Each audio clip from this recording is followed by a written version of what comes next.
more often than not, these victims of bullying, doctors, victims of bullying, itong mga first year sa residents, takot po sila magsumbong dahil baka sila po'y mabalikan.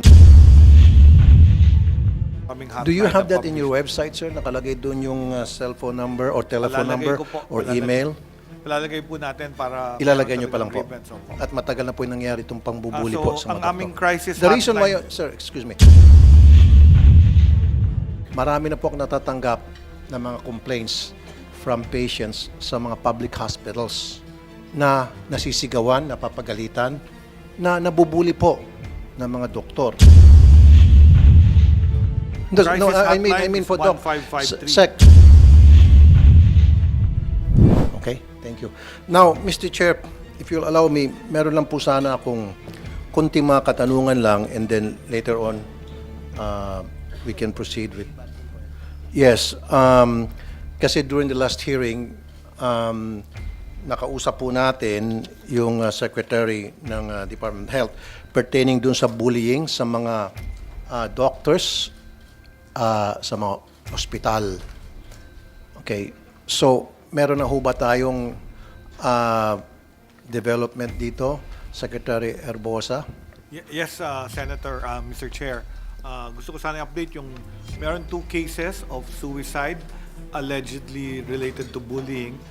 Kinonfirm po ng ating director ng East Avenue Medical Center na yung kanyang ad hoc committee inimbestigahan at hindi naman po related doon sa wala daw bullying na nangyari doon sa 2 suicide cases. Yung duties nila were really their duties as first years pero may mga personal problem pala yung dalawa. Okay.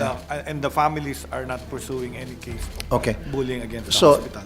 So parang close we're talking na about sa kanila yun. sa Quezon City at sa Manila. I did not mention the name of the hospital pero ikaw na nag-mention.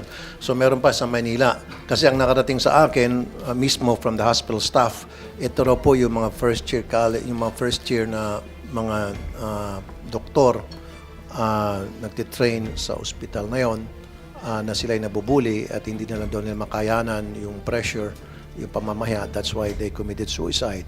So you said not related doon sa trabaho, personal matters, yung sa Maynila at maging sa East Avenue. Yung sa Maynila, sir, this is the one from the University Hospital.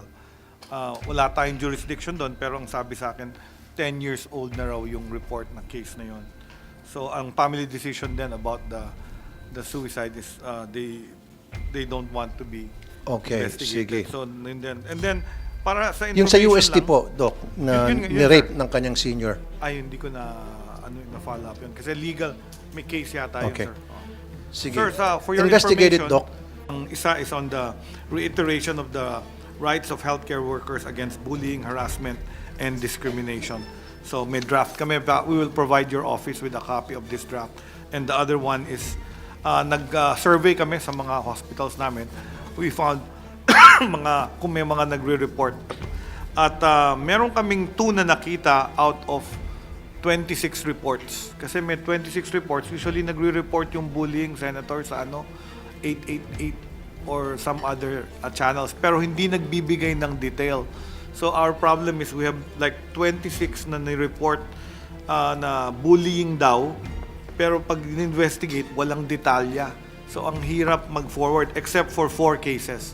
So may 4 cases kaming inaksyonan din at may mga findings yung aming team. So may sistema na po. Ang bali sasabihin ko in short is that para anyone that is being bullied in any of our hospitals can address grievance to our open kami sa Department of Health that they can complain to us.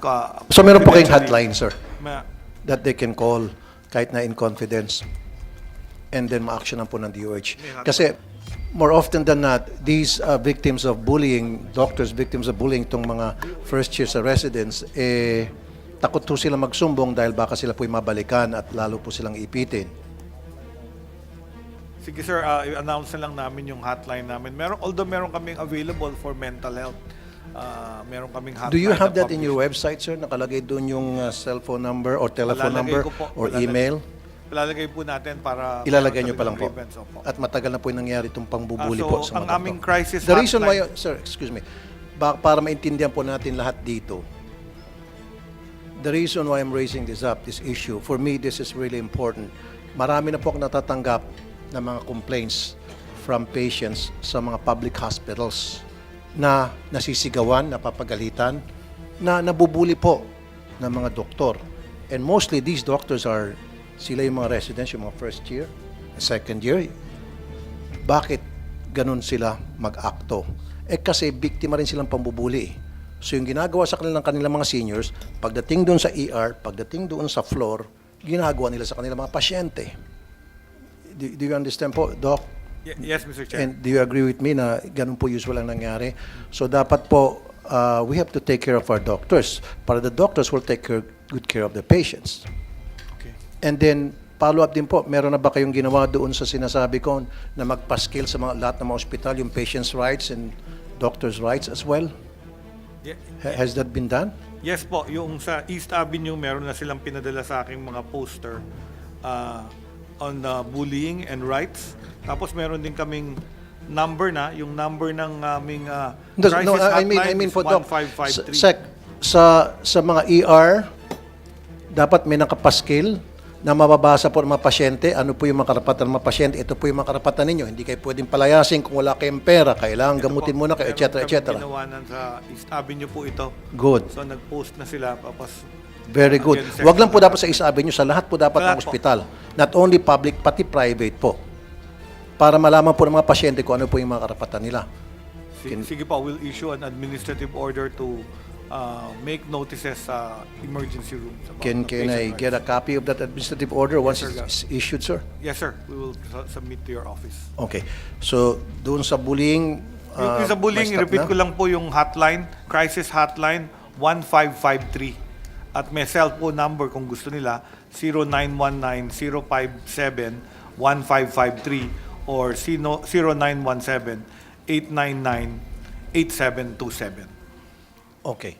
Sige po. Basta't next hearing po, gusto ko po makakita ng memorandum from you instructing all hospitals na kailangan magpaskil na ng mga patients' rights, even doctors' rights, para maging aware naman po yung mga pasyente, especially sa mga public hospitals.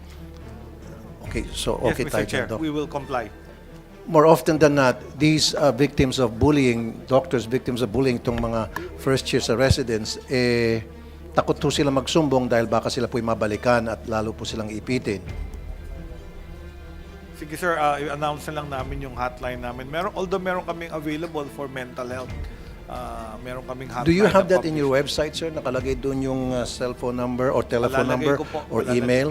Ilalagay po natin para... Ilalagay nyo pa lang po. Grievance, opo. At matagal na po yung nangyari itong pangbubuli So, po sa ang mga aming doktor. crisis The reason why, hotline- sir, excuse me, para maintindihan po natin lahat dito, the reason why I'm raising this issue, for me, this is really important. Marami na po akong natatanggap ng mga complaints from patients sa mga public hospitals na nasisigawan, napapagalitan, na nabubuli po ng mga doktor. And mostly these doctors are, sila yung mga residents, yung mga first year, second year. Bakit ganun sila mag-akto? Kasi biktima rin silang pambubuli. So yung ginagawa sa kanilang mga seniors, pagdating doon sa ER, pagdating doon sa floor, ginagawa nila sa kanilang mga pasyente.